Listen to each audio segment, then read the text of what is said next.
Welcome everyone to the 3 people who might be listening.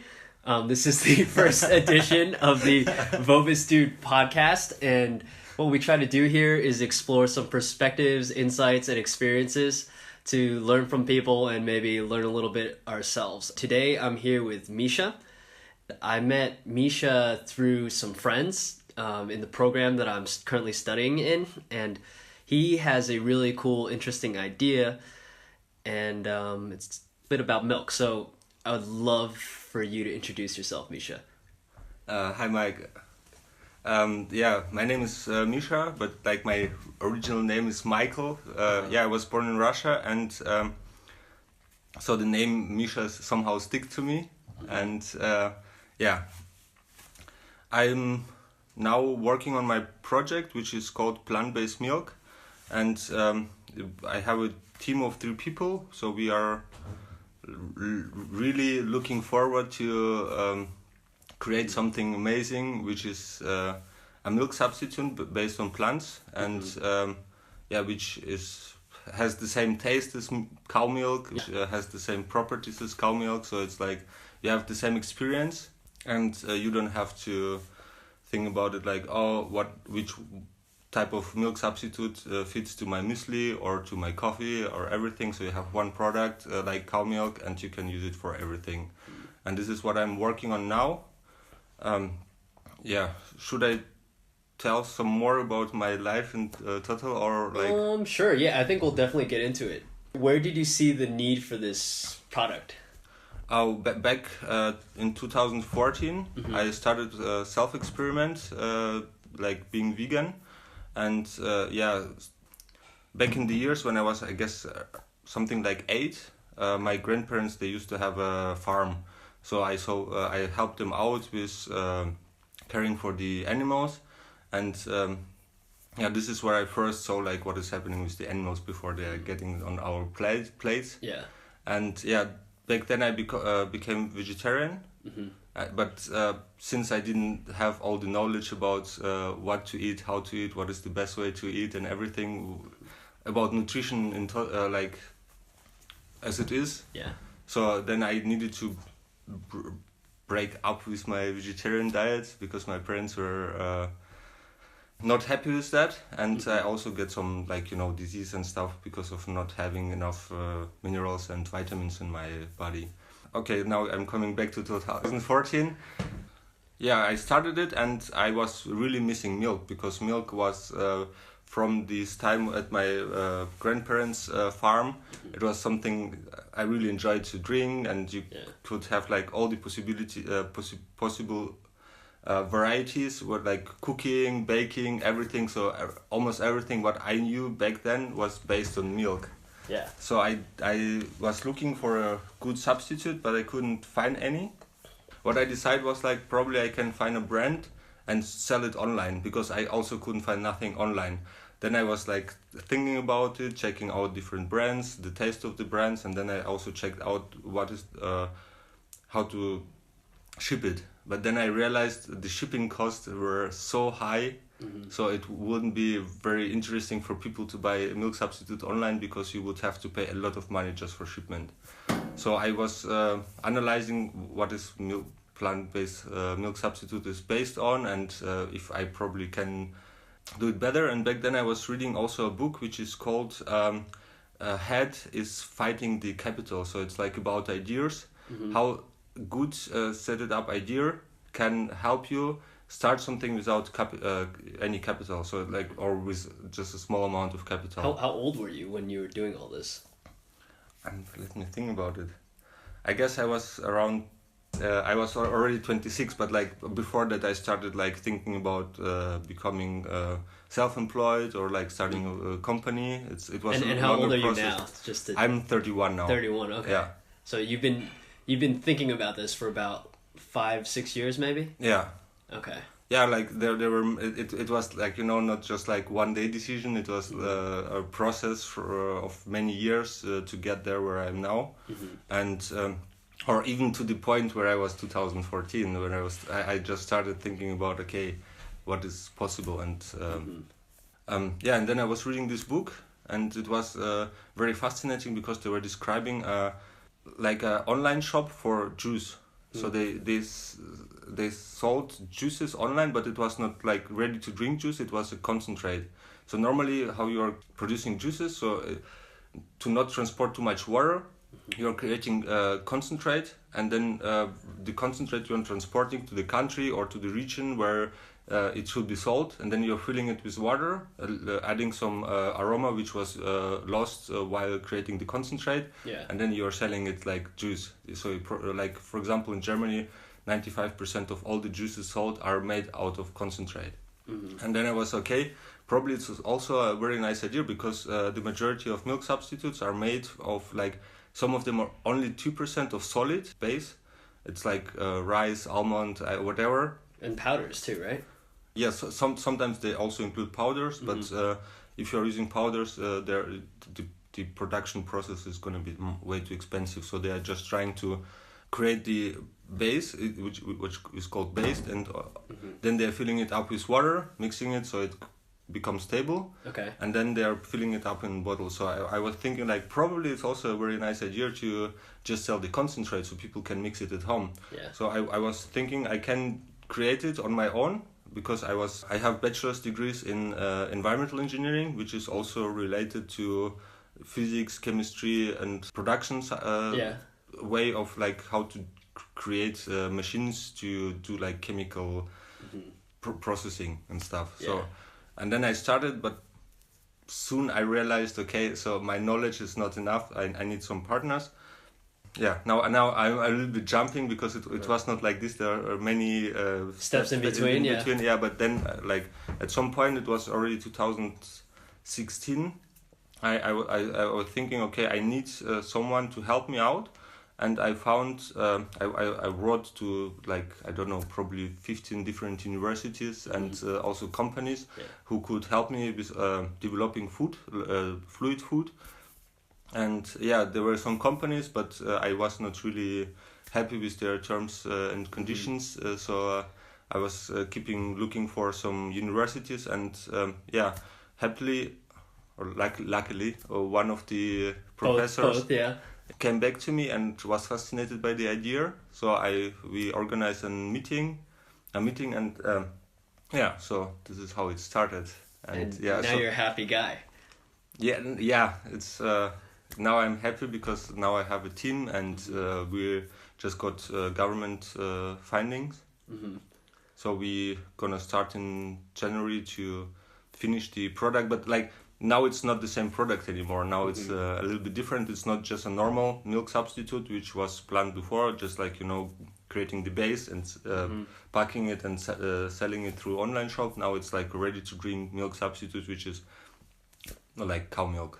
Okay, so I guess we can like maybe go to the beginning of all that and ask you a little bit about being vegan. Does this play a big role in what you're doing? And you said you did some research from the time that you were a vegetarian and you didn't get the right nutrients that you needed to now you probably have a much deeper understanding. And I'd also love to get into basically how someone finds out that you're vegan, they always tell you their opinion on it. I see it, around dinner all the time. So I'd love to get into that, but I guess we can go into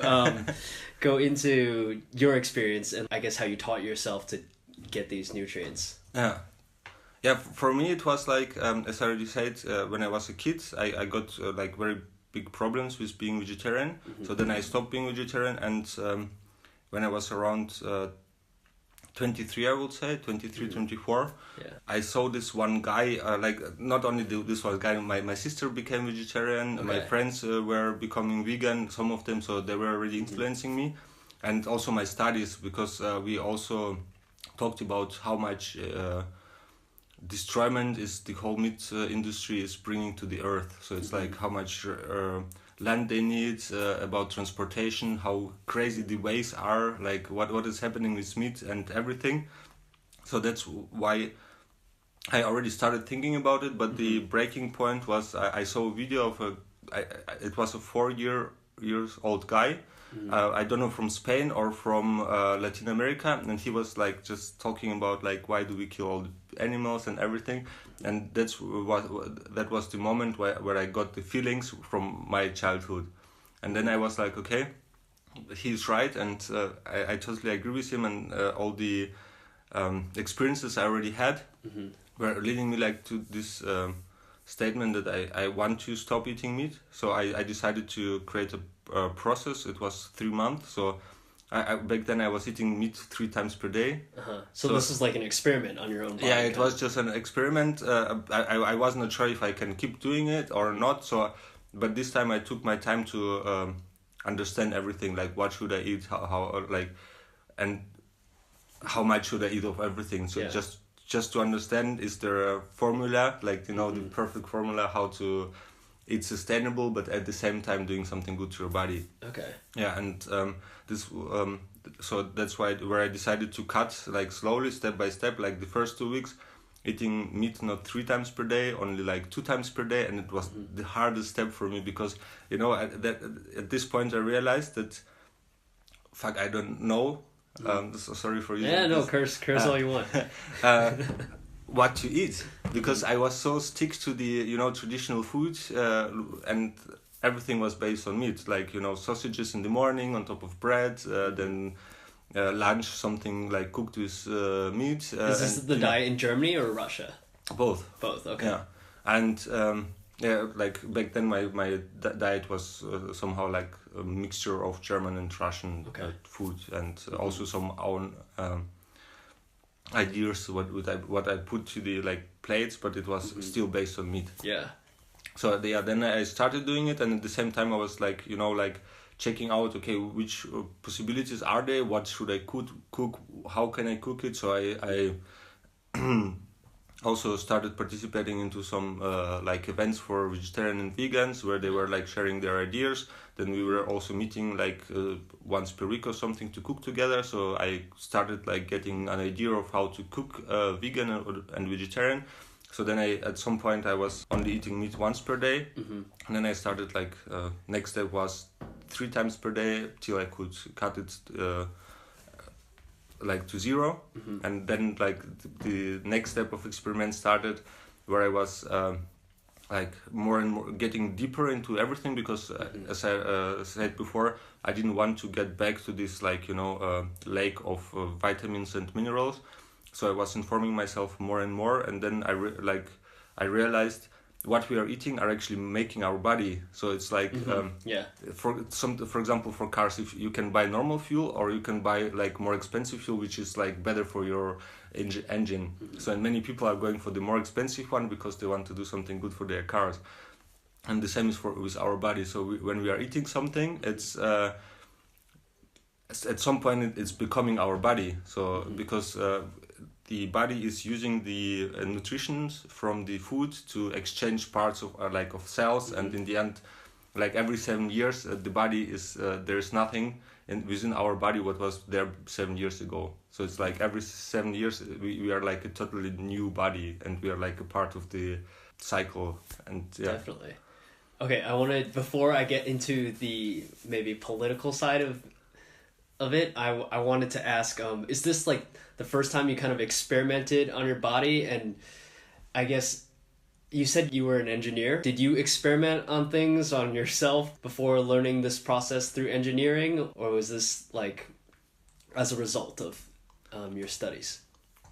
I always like to do new things and see new things, to experience some new stuff. So it was, let's say I was very open-minded. For sure, being open-minded is always something within your head, and everyone has borders for open-mindedness. Definitely, yeah. It doesn't matter how open-minded you are, you have some borders which you don't want to cross, because it's like going too far. And also like cultural borders and everything, you know, like if you're going to Asia, there are some things which you think, okay, this is no go. Even it doesn't matter how open-minded you are. It can be. It does. Yeah, you really find out your limits once you're confronted with the physical part. Yeah. Yeah, and this is like I mean, there were moments where I was not as open-minded as I am now. For sure, it's like, you know, it's always like ups and downs, and yeah, it was for sure a process. And yeah, my studies of engineering, it was also somehow opening my eyes, because sometimes people who are also studying are narrow-minded. Yeah. It's like, you know, if you're studying engineering, or if you are studying social sciences, or if you are studying something else, you're always within a bubble, because you're surrounding yourself with just some certain kind of people, and so even if you're trying to get to know as much as possible, you still somehow limited through your knowledge, through your interest, through everything. People around you, yeah, for sure. So it's so impressive, like our whole lives, how many things are influencing it every day and every moment, and like all the time. For sure. And I guess we should jump back to veganism. I myself am not vegan, and I'm definitely guilty of bashing on veganism from time to time. And I was wondering why you think everyone feels like they need to have an opinion when the topic comes up. Because I've been at dinner tables with you where people be like, oh, this is how I feel about it, and you never even ask them what their opinion is. And I'm just wondering why you think it's something that's so political. Like I was reading a lot about it, you know, because you're always being confronted with this, and there are many people who are making thoughts and, like, you know, like philosophizing all these topics, and it's some of them are saying, for example, that food is something we are eating and we are enjoying it because our body needs food. And this is like you're going over and over through this process. So you're eating in the morning, you're eating for lunch, you're eating all the time. Yeah. And somehow it's like a pleasure, like enjoyment for you. So, and if someone is having different opinion about food, like for example, if you're saying I love eating frogs. Yeah. That also people would also start like, okay, I also tried it already. It tastes like chicken, for example. Yeah. The others would say, how can you do this? You know, it's like already starting, because it's so different. People starting to analyze it within their heads, and then if it's not sticking to their way of living or what they know, they need to put it into. It's like a matrix. So in the matrix you have many squares. Just an example. Yeah. And you need to find the square where is the information you're getting now is fitting into a category, kind of. Yeah. Yeah, and that's why you're starting analyzing, and the people are also sometimes like they're analyzing it loud. So that's how this is why the conversations are also there to do it together. So everyone can put it into a certain square where it fits into. And it's kind of familiar to them and feels safer. Yeah. And if you like haven't been facing this type of information before, so it's like you have to process a lot, and you're like a little bit weird. I don't know. It doesn't have to be for everyone. It's like what I heard and what I've been reading. So it's a process which everyone is going through, and if you feel like your favorite food is something bad, it's the first thing that you get defensive. Yes, right? You get defensive because your body is telling you, okay, you're eating it, you need nutrition, so it must be a good thing, but you don't know because you've been eating it the whole life. So without testing out new things, you would not know. And normally it's like when the kids are getting born, they have they're already affected by their mothers what they've been eating. So if they are like eating a certain type of food, the babies in the belly are already confronted with it because they can taste it, they can smell it. It's already, everything is there, and in the first years of their life they are more willing to eat the food the mothers were eating before. So they cannot also through the milk is from the mother. All the nutrition is getting passed made to from the baby. The food she ate. Yeah. Yeah, and but then it's like lasting for the first month, and if you are not giving the baby different types of food. We are like let's imagine a machine. We are getting nutrition or like food, and our body is analyzing which nutrition is inside, like which minerals and vitamins. Okay. So and later the body, if it needs something, it is always saying you, okay, now I want this specific thing because something is missing in your body. So it's like listening to your own mind and to your body what it needs. So for example, sometimes you are like hungry, but you know you don't want to eat everything. You just want to eat some certain special one thing that you love. Yes. Yeah. Like I want to eat a mango like crazy. It's Yeah. like there's thousands of things in my fridge, but I want a mango, and this is like where your body is talking to you. But like over time, because in the past we didn't have all the opportunities to, or like all the variety of food we have now. You needed to stick to specific things, and then now we have the possibility to get everything our body needs. So you think we're more picky? Our bodies are very picky, but we lost the ability to listen to our bodies because we are so sticking to planning everything. Some people are planning like their menus for the whole week in advance. Yeah. So they are like, okay, I'm going meal prep people. Yeah, I'm going shopping on Saturday, and it should be enough for the whole week. And then you are just eating so you already planned everything, and you cannot really listen to your body. Okay, if I want something different now, but you are saying, okay, I have this, so I have to cook this, and then you also sometimes don't want to throw it away. Yeah. Okay, I would like to take a sharp turn to your product and to your company, or the enterprise, kind of what you're doing, and can you talk about some of the, I know everything's going much better now than it has been, and I want to hear about some of the more difficult times, like what were some of the struggles that you went through maybe in the initial stages of the development of this product? When I just got the idea, I was talking to my friends, and the majority of them couldn't understand. Like the vegan ones, they were like, okay, starting your business, okay, whatever.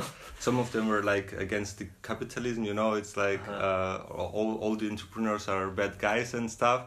And then the others who were into entrepreneurship, they were like, okay, milk substitute, whatever. Apps are like the best thing in the world, back then when the apps just started like coming out. So it was like everyone had a critical opinion, basically. Yes, yeah. And then I was thinking a lot about it, doing research on my own, and at some point I was coming to the decision, what should I do for my master thesis? So and then I was thinking, okay, I would love to write my master thesis for myself and not for a company. Yeah. And so I came out with this my idea. Hey, I want to do my master thesis about my product and how to bring it to the market. So it was the first thing. What was very difficult to get the professor listening to you. It was a very small town in Bavaria, so like Eastern Bavaria, southern Germany. Yeah, thank you. I was presenting it to many different professors, and I convinced one of them who like believed in me. So he already believed in me, but he didn't believe into my product as I understood, because he tried to convince me to do something else. But then he was like, okay, I know you are doing good thing, and go for it. It was not like he was really like, okay, this is shit now. He was just like thinking about it. Is it really the best thing for you? Because he was also thinking about my future. And so this is how but then he decided, okay, I'll support you with your master thesis. And the next step I went to the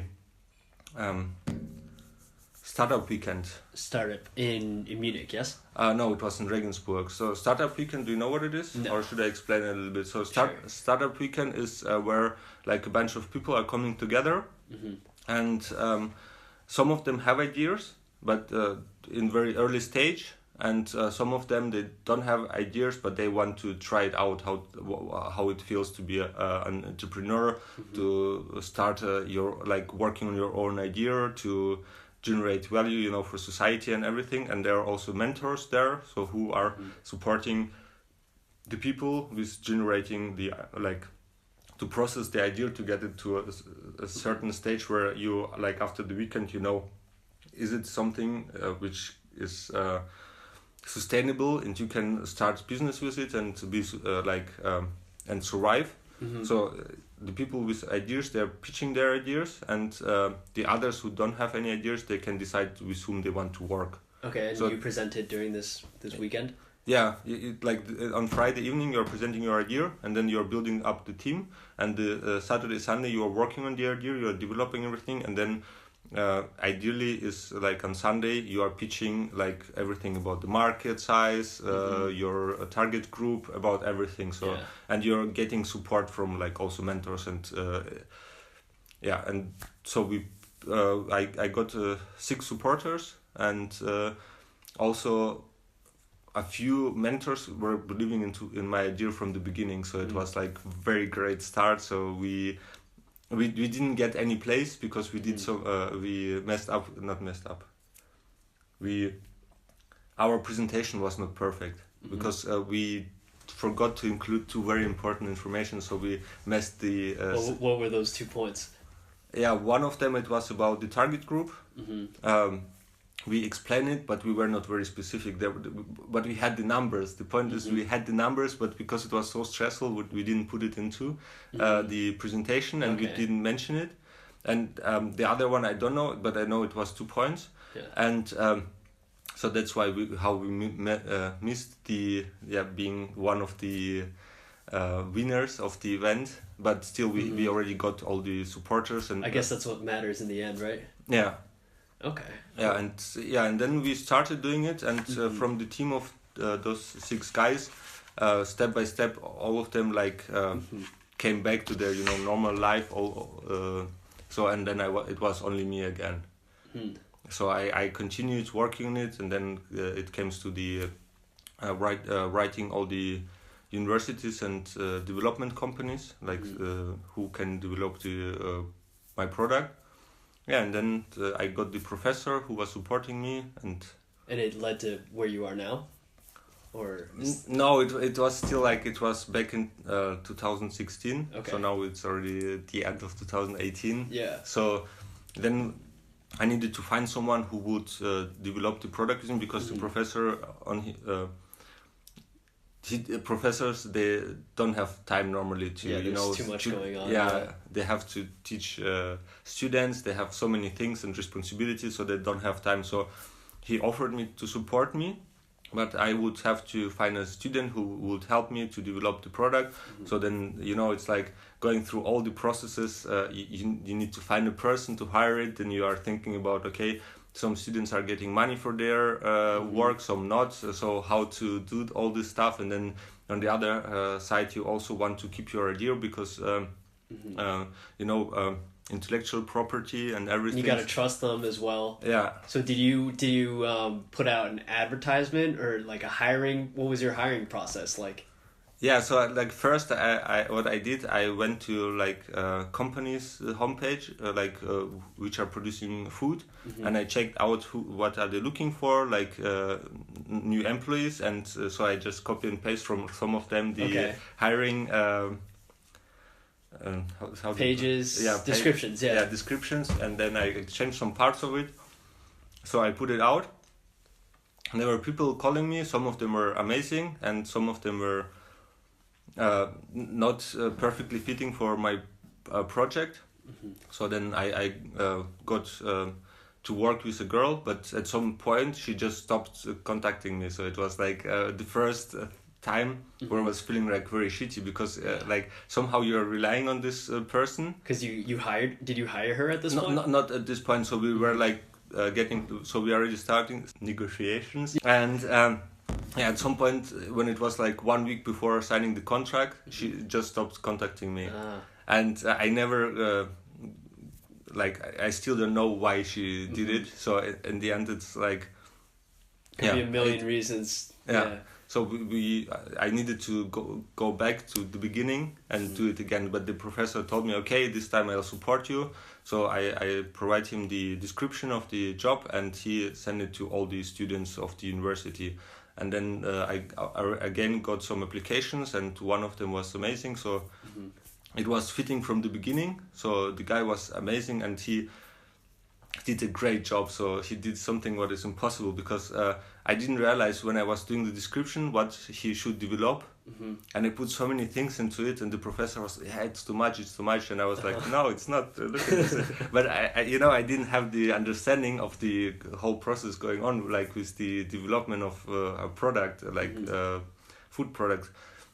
Yeah, and then the guy was started developing the product, and I was also here supporting him. Sometimes we stood like till 2 in the morning in the laboratory, doing all the tests, and then the day after, so like again at 8 in the morning, doing the same all over again, because like you need to find the best setup of the product, the best technologies, how to produce it, and all this stuff.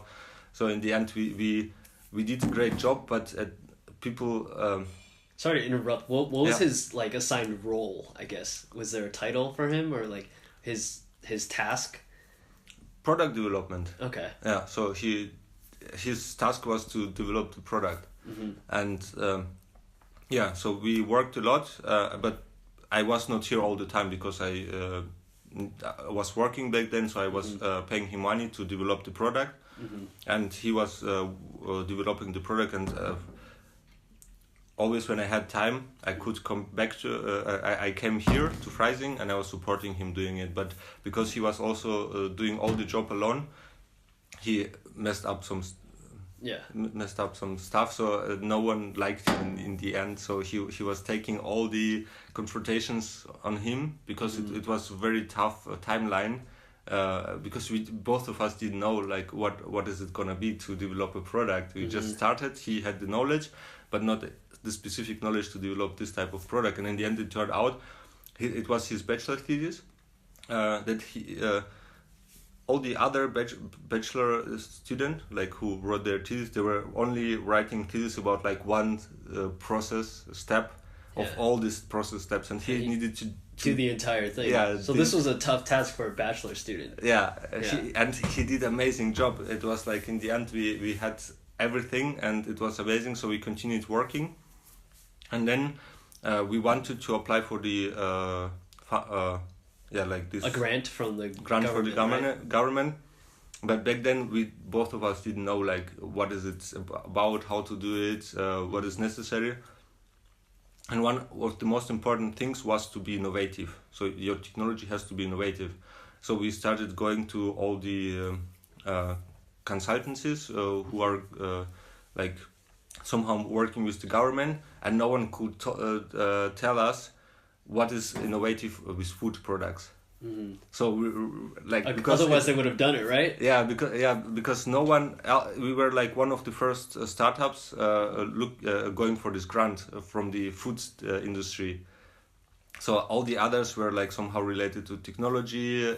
I don't know, like smart home apps.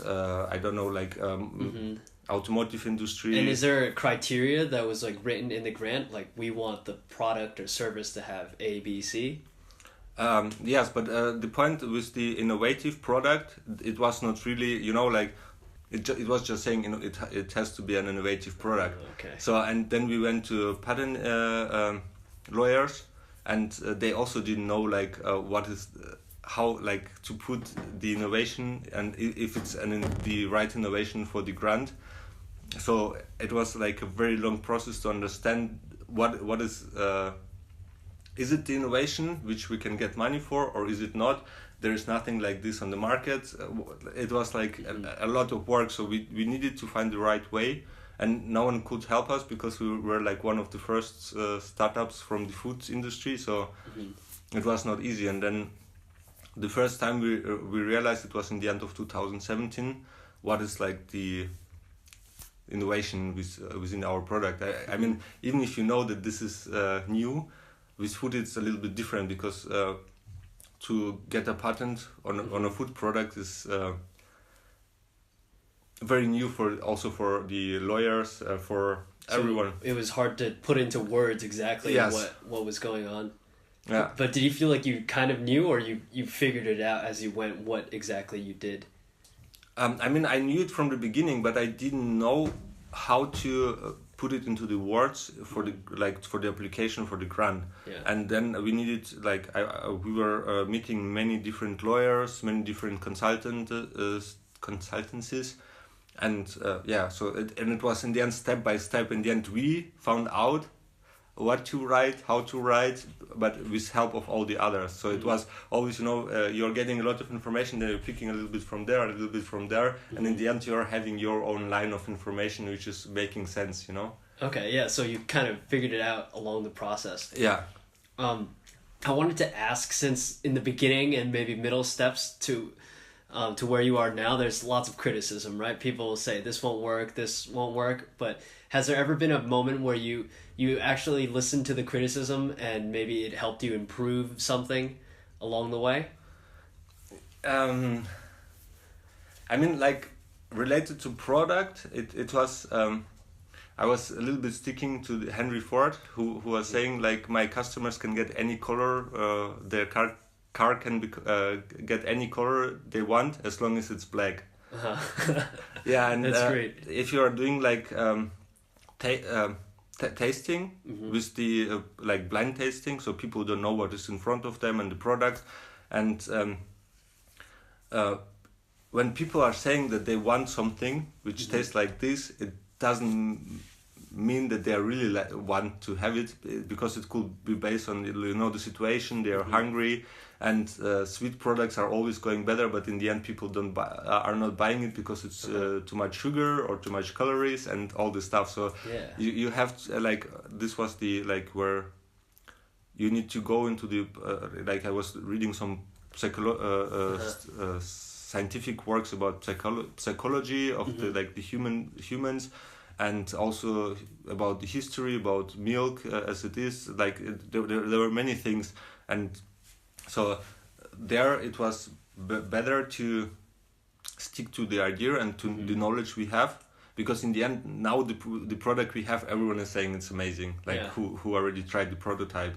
But back then, if we would follow the people's ideas or like the criticism, we would end up somewhere else. So it's totally So you kind of stuck to your guns, and it's funny. I was reading something about people when they say what they want, but then the company changes their product to what the people want, and they don't end up buying it because people sometimes don't exactly articulate what they really want. So I can totally see where this is coming from. Yeah, for example, beer tasting. If you are going to beer tasting, there are books to describe the taste, the color, the smell of the beer before drinking it. And the book has more than 150 pages, and all of them are only words.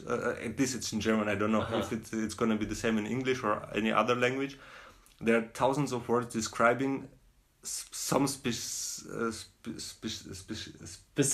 things, a weird word in English. notes of the taste, the smell, and everything. So, and if you're asking normal people about their taste, they cannot describe it because they never thought about it, how to describe something.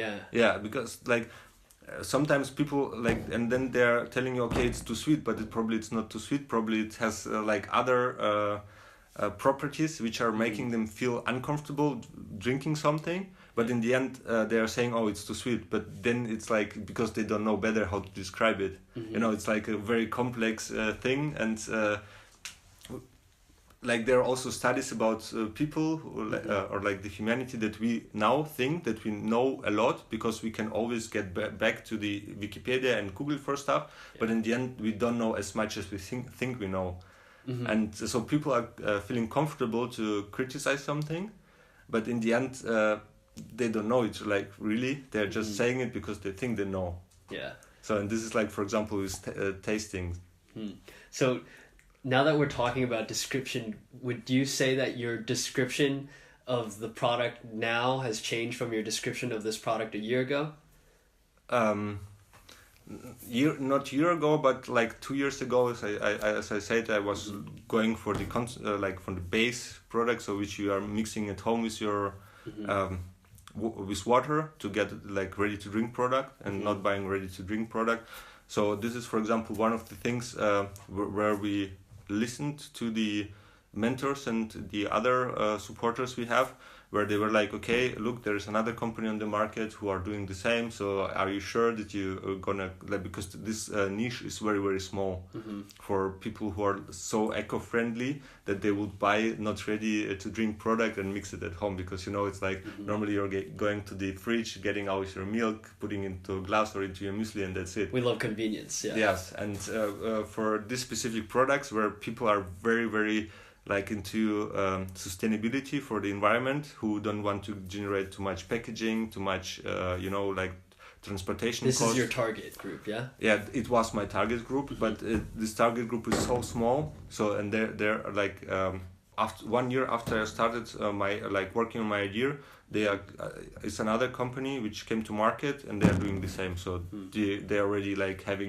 they put a lot of money into marketing, so they have the target group is already like using their product. Yeah, and so that's where we needed to decide, okay, should we continue working or not? And then we already had so much knowledge that we decided to go on and create the product, which is like cow milk, because back then it was not something similar to cow milk. It was just a normal milk substitute product, like soy milk or rice milk, or yeah. So has this target audience expanded now? I don't know, because I didn't do any research after that. So I mean, like, the company is still there. They have a second product. I'm talking about your target group now. Oh yeah, my target group now, we have a totally different target group, and yeah, so it's like, because as a startup you have to go for premium market and everything, so to get more money in the beginning, to have the possibility to grow. Okay. You cannot go for, like, because they're like the established companies, their prices are so low because they can produce, like, you know, millions of liters of the product. You can't compete with that at the moment. Yeah. So, and that's why you have to go with a like higher price, and being a premium product to enter the market, and, you know, to grow for the first few years till you reach a certain level where you can also, like, you know, you are producing so much, and then you can probably also enter the other markets. Definitely. So I wanted to ask you if you could talk to yourself, like maybe 4 years ago, when you kind of were starting to build up this idea, what would you say or give as some advice? This is a very interesting question. I didn't think about it. Yeah, take your time. Thinking too much about, I mean, thinking is always good, but sometimes people are overthinking. So, and when something is going wrong, you know, we are putting too much, we are starting to think like, okay, is it really the right way or not? But in the end, the majority of good things we have now, they needed to be forced, you know. You have to believe into it, and you have to go and fight for your ideas. And if the ideas are something which is going to make the world better, and like, then it's worth to fight for it, and don't like, if there is something like because there's the big fight and there are many small fights in between. So and if one of the small fights are lost, you shouldn't to like overreact and think like, okay, now everything is gone.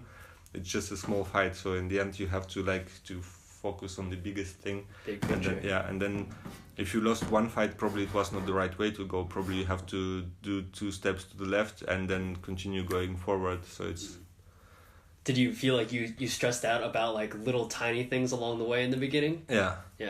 Yeah, but I mean, like, those little tiny things when you are there, and this is something you because at this moment, because you can never know everything. So you are growing with the project. So you are starting, and then you are facing some problems, and then you think, oh, okay, it's your motivation is going down. Like in the beginning it's very high, but then there are more problems and more things you don't know. You have to work on it, you have to check out, you have to like to understand so many things, and then your motivation is going down when like there are more and more things coming out. But at the same time the project value is growing because you are learning so much things, but the way you're feeling, it's going down. So the motivation is going down, but in the same time the project is still, the value is still going up. Yeah. And then at some point once you're done with all these problems and questions and everything, then you feel better and you're again more motivated. But there it's always, there are many steps where you have to grow, and you cannot stop growing. Even if the company is like 20 years old, you still have this changes where you have to, to find new things. You have to change the way it works, and there's no comfortable zone. So how do you regulate your emotional ups and downs, or how do you cope with the ups and downs? Because it's been a long process, and I'm sure there'll be more ups and downs as you go. What do you do to kind of stay balanced? Yeah, like for the first, it's very important to have your vision and your mission like in front of your eyes. You have to understand what are you doing it for and why are you doing it. So it has to be like, in my opinion, something for the society, but also for yourself. So I stick to if you're giving something, you should also receive something, because like if you are giving too much, at some point your battery is so low you cannot give anything. So it's like if you're coming to me and asking for water, I have to have a lot of water or full glass of water to be able to share it with you. And so it's always important to have the vision and mission to which are bigger than the small problems which you are facing, because then you can always see where you're going. And then because I also sometimes had this points of time where I was working a lot and not taking like breaks and everything. So and after this like at some point your body is asking for a break. So and then you're getting sick. So and if you are doing this type of things too often, you're gonna break at some point, because your disease is gonna be so like bad, and then you would need so much time to recover. So it's better to have every time like some breaks and enjoy your life. It's not always only work in your project. And also I had one mentor. She's a doctor, and she is in a club in Vienna, a reading club. So they're reading books and exchanging like the knowledge and everything. And there are also some of Nobel Prize winners in this club, and all of them they had their greatest ideas not while working and sitting in their offices. They had the ideas when they were doing the breaks, like going out for a run, doing something what they else love.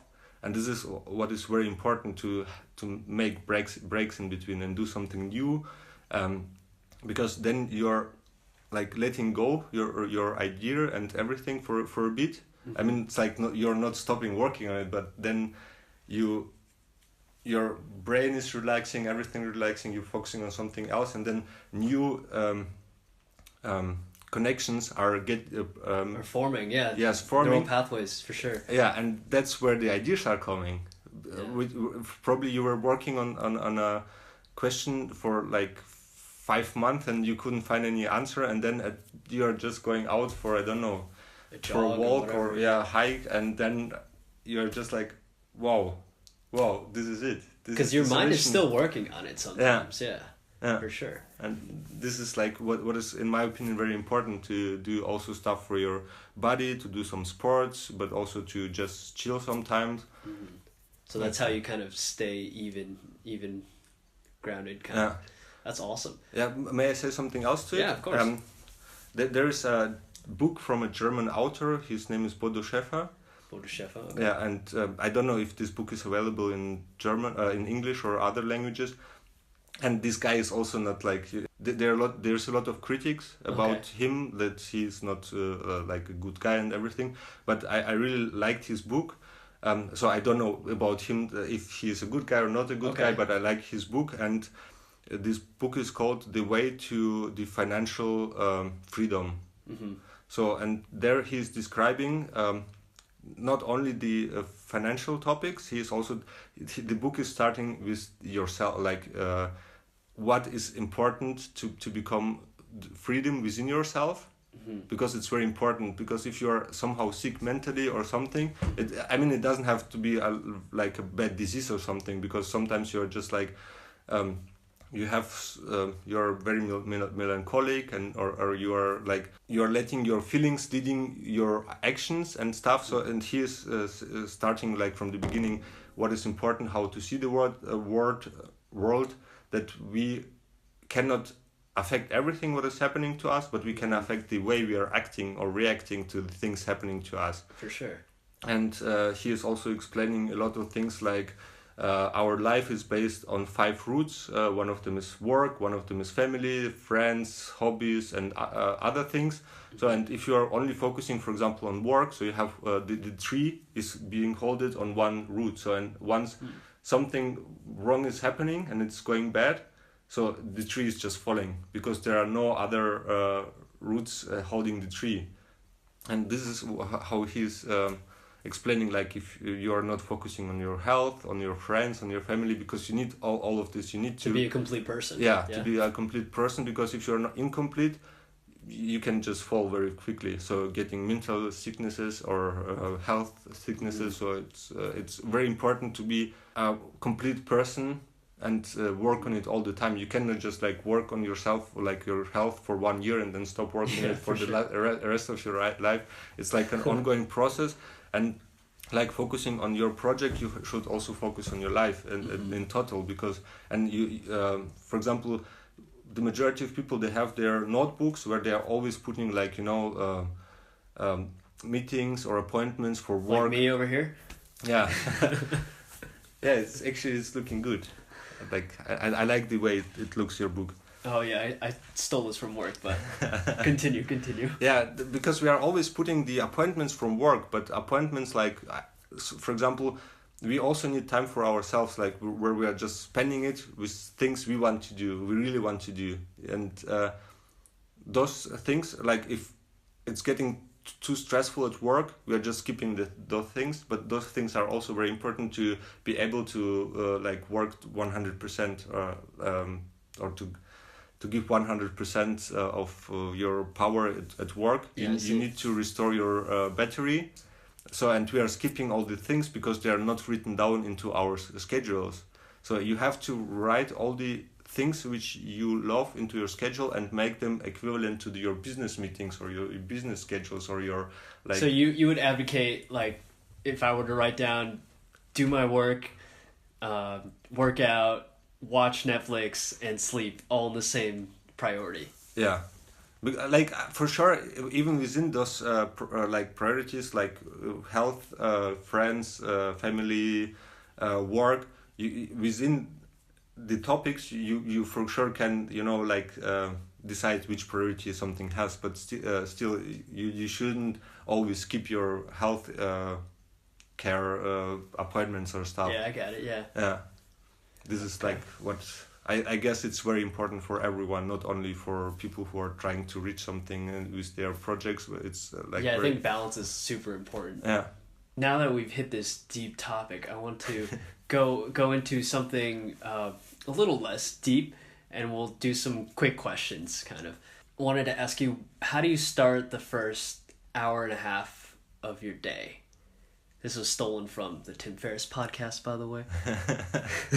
Oh yeah, I also read the book of Tim Ferriss for 4-Hour Workweek. Yeah. Yeah, I have not read that yet, but I always hear about it.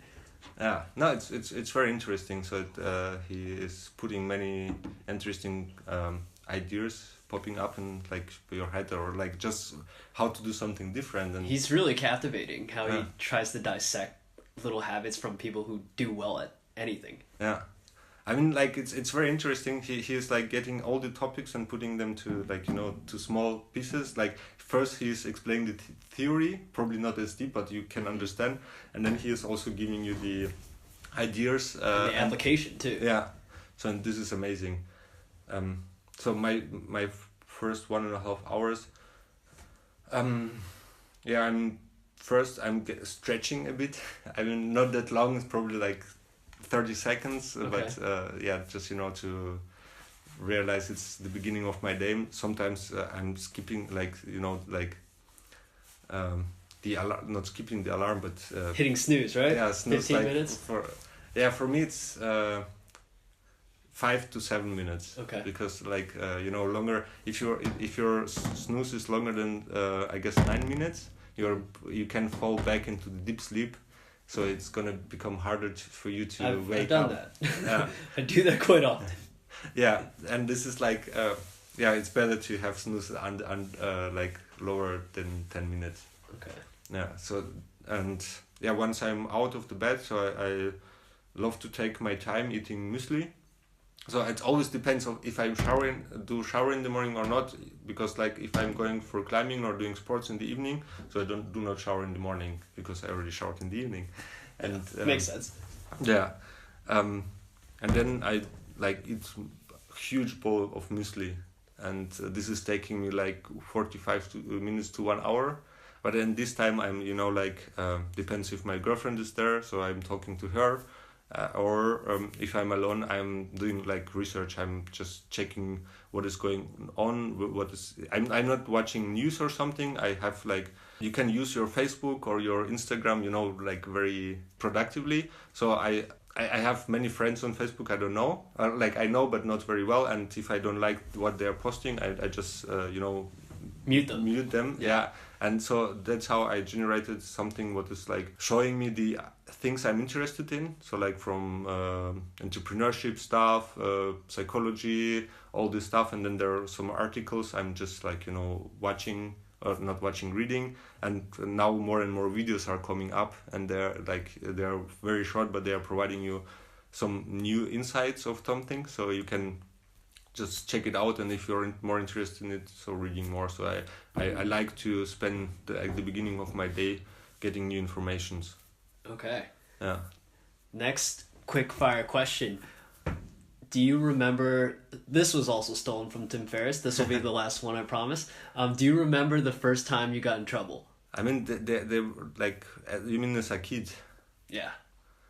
Oh. Or the earliest time maybe that you can recall. There are many things. But some of them I don't remember, but I know it from from the sayings of my parents. I was playing the warrior, so I had a plastic horse, and I had all the protections which the warriors used to have back in the mid-age. Yeah. So and I love to dress myself up and just going onto the horse and riding around the room. And at some point I saw a movie where the guys were stepping onto the back of the horse and just, riding on top of, staying on top of them and then fighting and stuff. Yeah. So what I started, I was pushing the horse, and then I was jumping on its back. And this is like a toy horse on wheels or something? Yeah. It was a horse on wheels, and then there was a carpet in my way. So the horse stopped moving. But my body was still moving, so I was flying onto the sofa, and our sofa had a wooden piece in front of it, so I punched it with my nose, so I broke my nose. And then I cannot remember, so... Okay, that's a great story. You were taking inspiration from different things at an early age then, if you were... Yeah. And applying it directly. Yeah. Yeah, it was very interesting, one more thing, back then when I was growing up in Russia, we only used to have 3 channels on TV, and one of them was showing CNN news before it started with their own program. So and there was also financial parts of the news, which was about I don't know, stakeholders and everything, how the companies are growing. And the beginning of this part of the news was a guy going through the airport with a suitcase, dressed up with a suit, like, you know, very business man like guy, and this was fascinating me back then. So I was like, and you at watched some this point- as a little kid. yeah, I could understand nothing because English was not one of my skills back then, but I was so fascinated by this guy walking through the airport. I was thinking like I want to become a guy like him, Like a businessman. yeah. Now I don't really like the suits, but still the mindset is somehow there. Okay, very cool. Next question is, I think this one I can take for my own, but please name your favorite 3 movies, books, or people, and tell me about the common thread that brings them together. Yeah, so like I have 2 books which help me a lot with developing myself, like my personality. First of them is like both of them are German. Like I have 2 books, both of them are German books. One of them is from Bodo Schäfer, and it's called The Way to the Financial Freedom. Yeah, and the book, why I really like this book, because it starts not talking about the finance stuff and everything. It starts with the personality and the way you're looking at the world, and how you're acting and reacting. So what he is saying first, it's like everything what is happening to us we cannot really influence, but we can influence the way we are reacting to it. So, and this is like the beginning of the mindset. You are always in charge of what you how you are reacting. And the second thing in the book was about it was a example with a tree. So a tree, to be stable and to grow big and high and become like a very big and impressive tree, it has a lot of roots, and they're different, and they're like very strong and big, and they have small roots going out of the bigger roots.